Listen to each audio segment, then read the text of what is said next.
seguindo com as aulas de teologia sistemática, a gente está acompanhando a teologia sistemática do Wayne Grudem e a gente está falando mais especificamente a respeito da doutrina da palavra de Deus.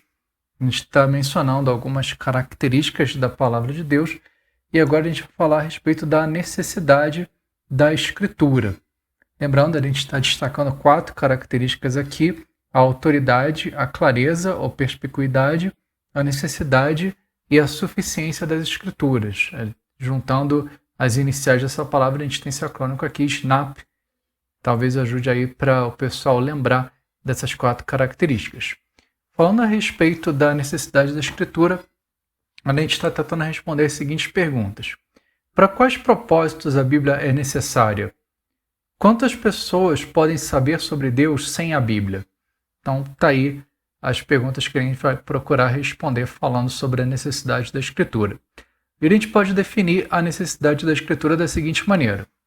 A necessidade da Escritura significa que a Bíblia é necessária para conhecer o Evangelho, para manter a vida espiritual e para conhecer a vontade de Deus, mas não é necessária para saber que Deus existe ou para saber algo sobre o caráter de Deus e suas leis morais.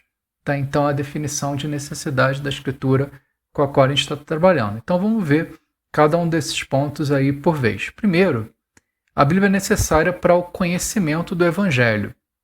Olha só o que diz esse texto aqui de Romanos 10, 13 a 17. Por quê? Todo aquele que invocar o nome do Senhor será salvo. Como, porém, invocarão aquele em quem não creram? E como crerão naquele de quem nada ouviram? E como ouvirão se não há quem pregue? E como pregarão se não forem enviados? Como está escrito, quão formosos são os pés do que anunciam coisas boas. Mas nem todos obedeceram ao Evangelho. Pois Isaías diz, Senhor, quem creu em nossa pregação? E assim a fé vem pelo ouvir, e o ouvir pela palavra de Cristo. Então, desse texto a gente pode extrair essa informação. A Bíblia é necessária para o conhecimento do Evangelho. As pessoas, elas são salvas pela fé. A fé vem pelo ouvir, e o ouvir pela palavra de Cristo. Tem essa encadenação aqui que o apóstolo Paulo está colocando para a gente. Então, essa declaração indica a seguinte linha de raciocínio. Primeiro, ela assume que se deve invocar o nome do Senhor para ser salvo. Segundo, as pessoas só podem invocar o nome de Cristo se acreditarem nele.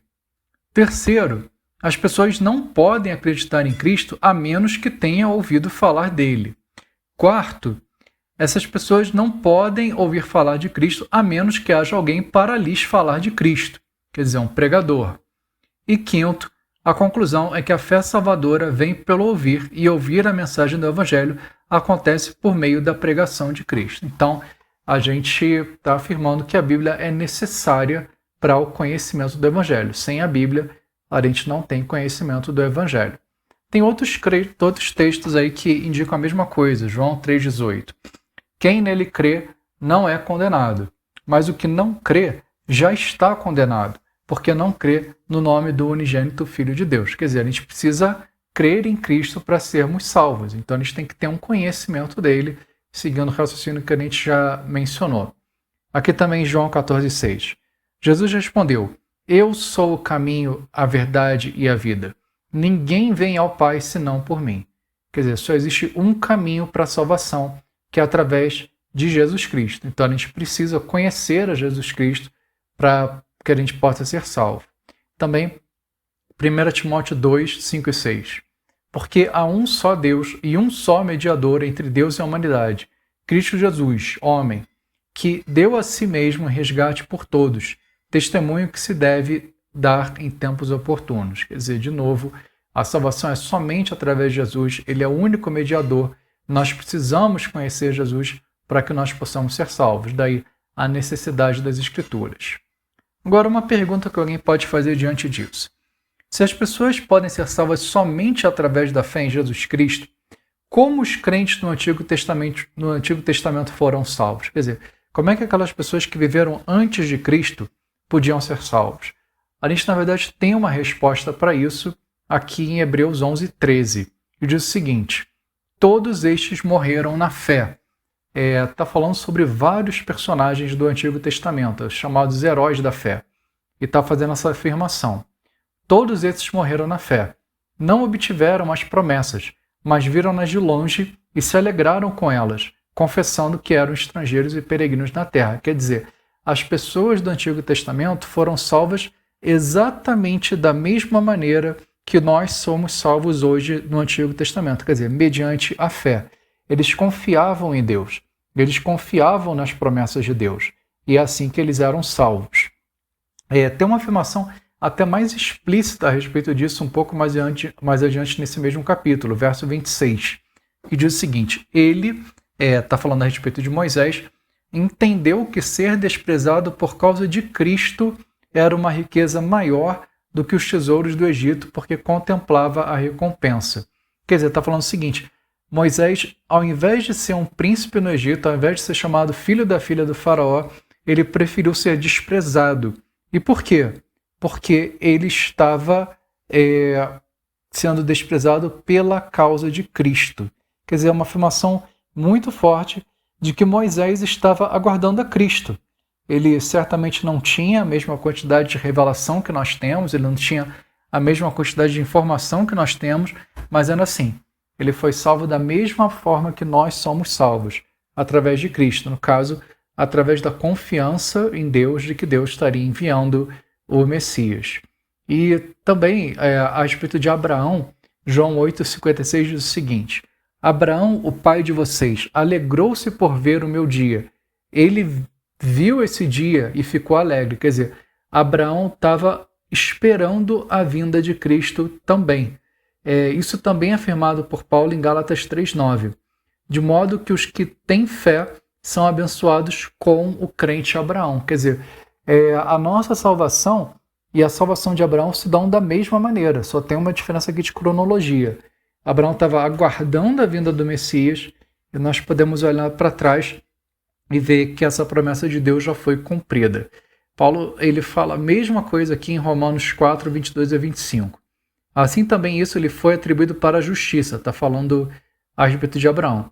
E as palavras lhe foi atribuído foram escritas não somente por causa dele, mas também por nossa causa, visto que a nós igualmente nos será atribuído, a saber, a nós que cremos naquele que ressuscitou dentre os mortos a Jesus, nosso Senhor, o qual foi entregue por causa das nossas transgressões e ressuscitou para a nossa justificação. Quer dizer, nós hoje somos salvos juntos de Abraão. Quer dizer, é a mesma fé, a mesma confiança em Deus que salvou Abraão e que nos salva hoje. E isso, na verdade, vem de muito cedo na revelação de Deus. A gente vê isso em Gênesis 3,15, que é chamado o proto-evangelho, quer dizer, uma primeira anunciação do evangelho, quando Deus diz: porém inimizade entre você e a mulher, entre a sua descendência e o descendente dela. Este lhe ferirá a cabeça, e você lhe ferirá o calcanhar.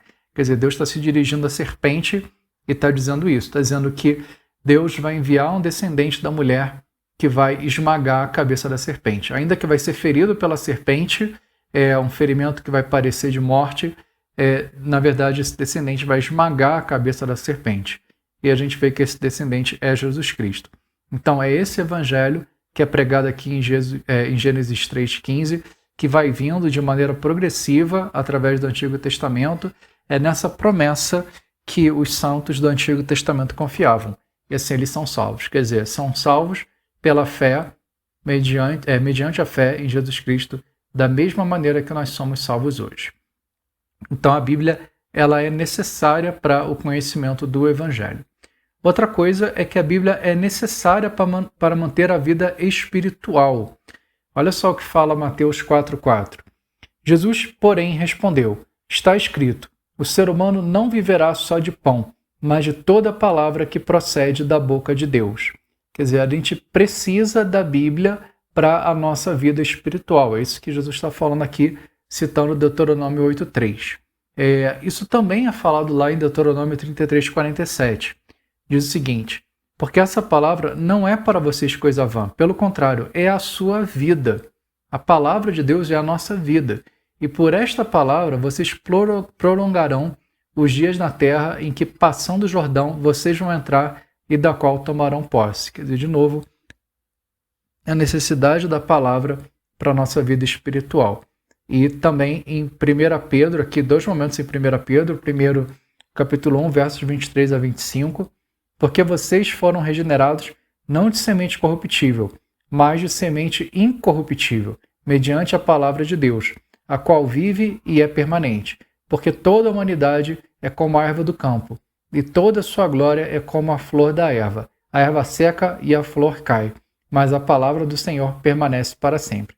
Essa palavra é o evangelho que foi anunciado a vocês. E depois no capítulo 2, verso 2, como crianças recém-nascidas, desejem o genuíno leite espiritual, para que por ele lhes seja dado o crescimento para a salvação. Então, todos esses textos apontam para a mesma coisa, para a mesma realidade, de que a Bíblia é necessária para manter a nossa vida espiritual. Então, a Bíblia é necessária para a gente conhecer o Evangelho, ela é necessária para a gente manter a nossa vida espiritual, e a Bíblia também é necessária para um certo conhecimento da vontade de Deus. E a gente deve afirmar o seguinte: todas as pessoas que já nasceram têm algum conhecimento da vontade de Deus por meio das suas consciências. Isso é uma coisa que Paulo fala aqui em Romanos 1, de 18, que diz o seguinte: a ira de Deus se revela do céu contra toda impiedade e injustiça dos seres humanos, que por meio da sua injustiça suprimem a verdade. Pois o que se pode conhecer a respeito de Deus é manifesto entre eles, porque Deus lhes manifestou.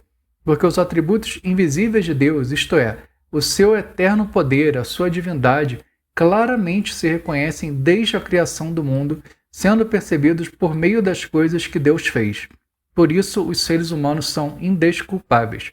Quer dizer, o que está falando aqui é o seguinte: todos os seres humanos conhecem a Deus.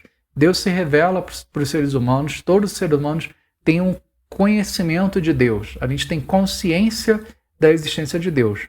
O nosso problema não é falta de informação, mas é o que a gente faz com essa informação. Nós suprimimos a verdade na nossa injustiça. Então, Deus se revela, Deus dá um conhecimento de si para o ser humano através das nossas consciências. O que a gente faz é que a gente suprime essa verdade. Então, a Bíblia é necessária para um certo conhecimento da vontade de Deus. Mas isso acontece porque aquele conhecimento de Deus que já nos é dado a parte da Bíblia é suprimido por nós no nosso pecado. Outra coisa, Deus não nos revelou todas as coisas, mas revelou o suficiente para que conheçamos a sua vontade. É o que diz Deuteronômio 29, 29.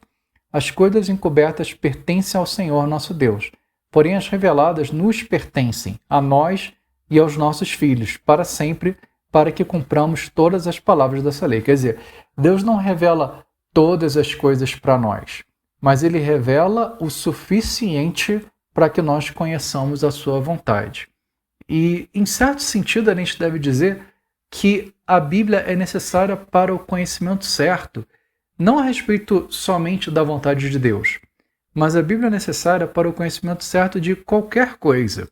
Talvez vocês conheçam a frase de Sócrates, que é bem conhecida, quando ele diz: só sei que nada sei.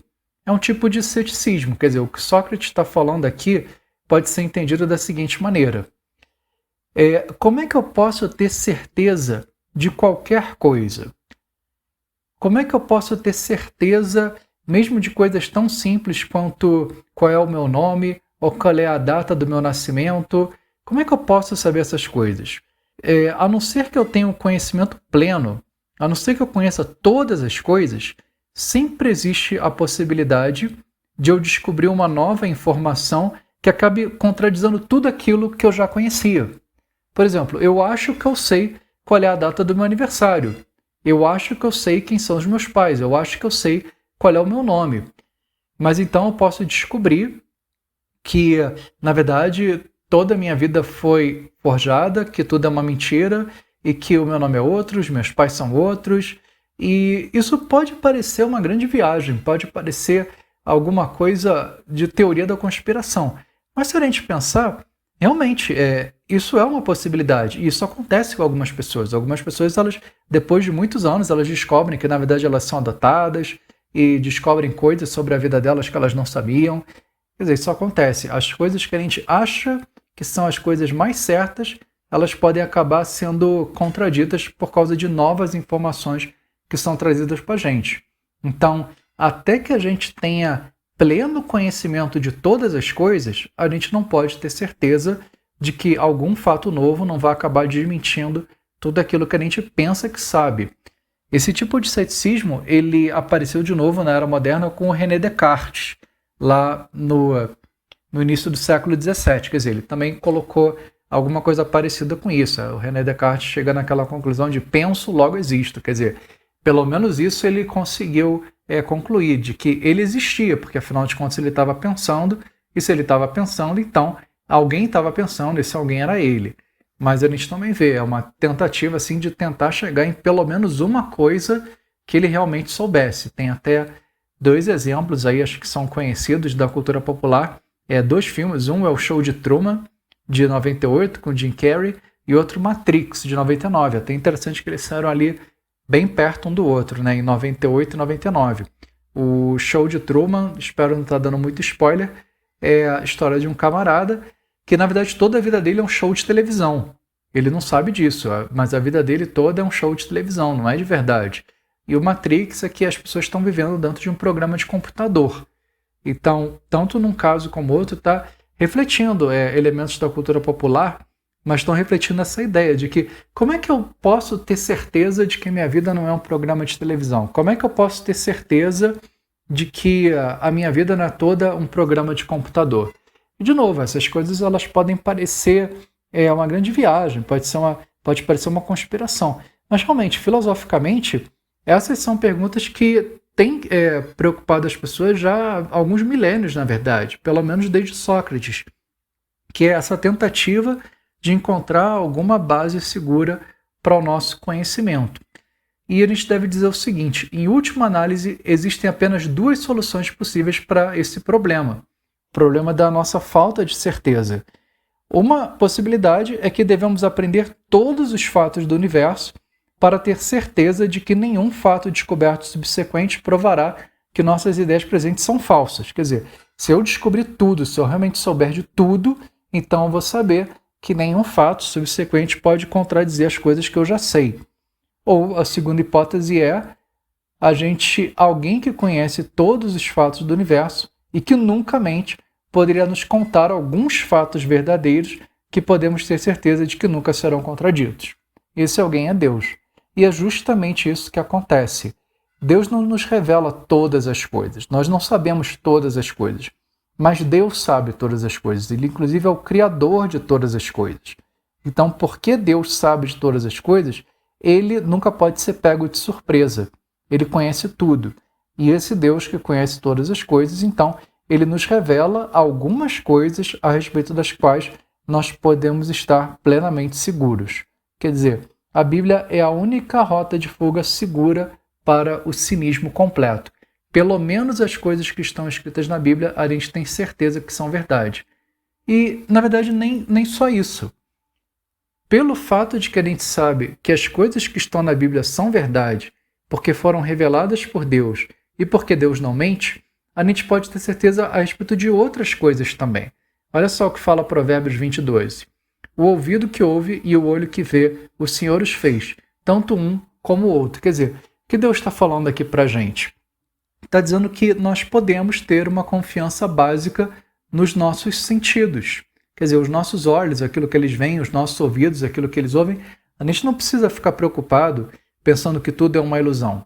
De fato, existem ilusões de ótica, de fato, às vezes a nossa imaginação nos engana, mas a gente pode pelo menos ter um senso básico de confiança naquilo que os nossos olhos veem, naquilo que os nossos ouvidos ouvem. Quer dizer, a partir da Bíblia, a partir da segurança de que aquilo que Deus fala para a gente na Bíblia é verdade, a gente também pode ter uma segurança, pelo menos relativa, em relação a demais coisas que a gente conhece. Então, a Bíblia ela é necessária para o conhecimento do Evangelho, ela é necessária para uma vida espiritual, ela é necessária para conhecer a vontade de Deus, mas a Bíblia não é necessária para saber que Deus existe. A própria Bíblia fala isso. O Salmo 19:1 diz: os céus proclamam a glória de Deus, e o firmamento anuncia as obras das suas mãos. Na verdade, esse salmo ele segue fazendo mais algumas afirmações, mas a gente pode extrair a seguinte conclusão: só de olhar para a criação, nós sabemos que Deus existe. Ao olhar para a criação, nós sabemos que existe um Criador. Então, nós sabemos que Deus existe, mesmo quando nós não temos a Bíblia.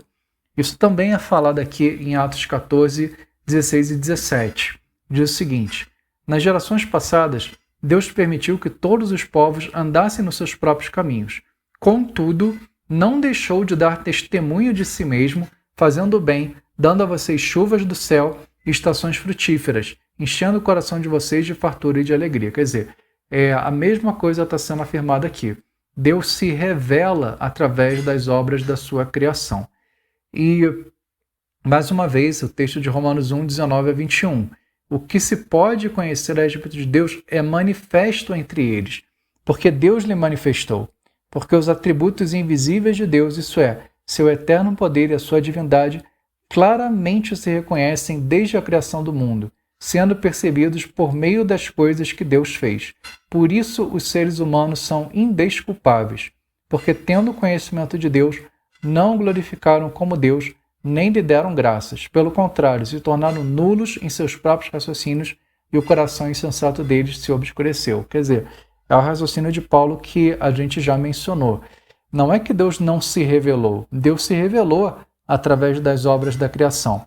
A questão é o que a gente faz com essa revelação. A gente suprime essa revelação na nossa injustiça. Então, nós não precisamos da Bíblia para saber que Deus existe. Nós sabemos que Deus existe. Na verdade, nós conhecemos os atributos invisíveis de Deus, quer dizer, o seu poder, a sua divindade. Tem coisas a respeito de Deus que nós sabemos somente olhando para as obras da criação.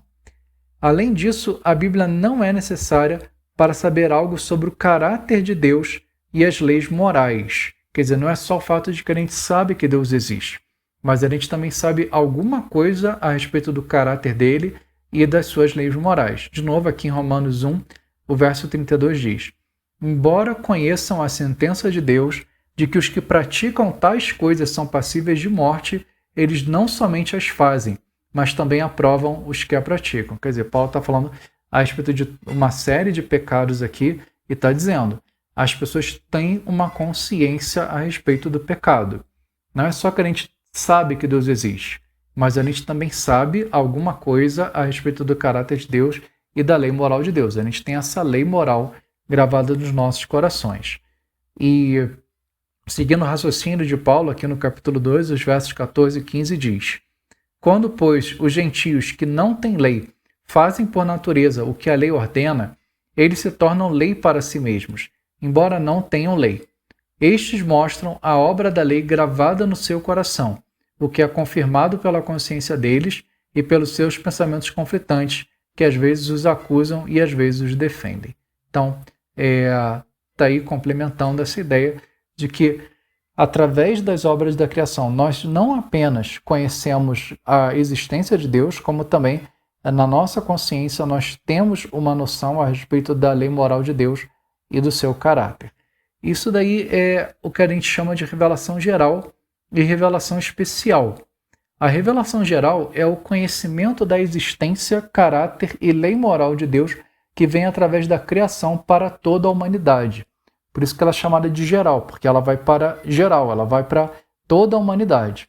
Já a revelação especial, ela se refere às palavras de Deus dirigidas a pessoas específicas, por isso que ela é especial, como as palavras da Bíblia, as palavras dos profetas do Antigo Testamento e dos apóstolos do Novo Testamento, e as palavras de Deus ditas em discurso pessoal, como no Monte Sinai ou no batismo de Jesus. Então, quando Deus fala, quando ele se manifesta de uma maneira especial para um indivíduo ou para um grupo de indivíduos, isso é o que a gente está chamando de revelação especial. E a gente tem essa revelação especial, então, registrada na Bíblia. Existem outras coisas, possivelmente, que Deus falou que não ficaram registradas na Bíblia. A gente pode imaginar aí que Deus se encontrava com Adão, com Eva no Jardim do Éden e conversava com eles, ou ou coisas assim, que não ficaram registradas. Mas aquilo que nós temos na Bíblia registrado é pelo menos parte da revelação especial e aquilo que nós necessitamos, aquilo que a gente precisa saber para a nossa salvação. Então, a revelação geral ela é suficiente para nos dar um conhecimento de Deus, do seu caráter, da sua lei moral. A revelação geral ela não é suficiente para a salvação. A revelação geral é suficiente para deixar os homens indesculpáveis. Porque mesmo esse conhecimento de Deus que vem na revelação geral, que ainda é incompleto, é suprimido pelas pessoas em pecado. Então, ela não é suficiente para a salvação, mas ela é suficiente para deixar os homens indesculpáveis, porque esse conhecimento de Deus é suprimido pelos homens no seu pecado. A revelação especial, ela já é necessária para a nossa salvação. Então, tá aí esses diferentes comentários a respeito da relação entre revelação geral e revelação especial. Também a gente pode dizer o seguinte, existem alguns benefícios da revelação geral. O fato de todas as pessoas saberem algo sobre as leis morais de Deus é uma grande bênção para a sociedade. Quer dizer, mesmo as pessoas que nunca ouviram o Evangelho, essas pessoas têm uma noção da lei moral de Deus, e isso permite que nós vivamos em sociedades razoavelmente estáveis. Quer dizer, a parte da graça de Deus aí dá essa revelação e permitir assim que nós possamos viver razoavelmente bem em sociedade.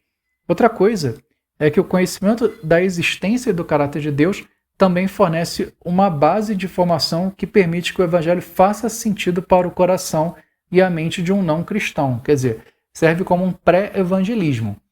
Quando a gente vai pregar o Evangelho para alguém, nós nunca estamos pregando o Evangelho num vácuo.